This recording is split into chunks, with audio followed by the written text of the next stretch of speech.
மிதுன லக்னத்துல பிறந்திருக்கிறீங்க. மிதுன லக்னத்துல பிறந்த ஜாதகருக்கு நிலைத்த சொத்துக்கள் எப்ப கிடைக்கும்? சொத்துக்களை குறிக்கக்கூடிய மனை தன்னுடைய மற்றொரு மனையான 4ஆம் மனையான கன்னிமனை தான்.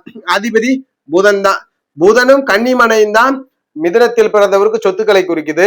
இதுல நிலைத்த அழியாத சொத்துக்களுக்கு புதன் கண்டிப்பாக ஸ்தான பலம் பெற வேண்டும். ஸ்தான பலம் பெற வேண்டும். புதன் கண்டிப்பாக ஸ்தான பலத்தை பெற்று ஜாதகத்துல இருக்கணும். இதான் முதல்ல.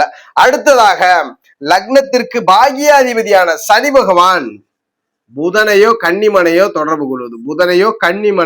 கொள்வது இந்த விதி கண்டிப்பாக இந்த புதனையோ கன்னிமனையோ சனி பகவான் தொடர்பு கொள்றாருன்னா இப்பொழுதும் ஜாதகருக்கு நிலைத்த சொத்துக்களை சேர்க்கும். நிலைத்த சொத்துக்கள் பெறக்கூடிய விதி புதன் வலுத்திருக்க வேண்டும்.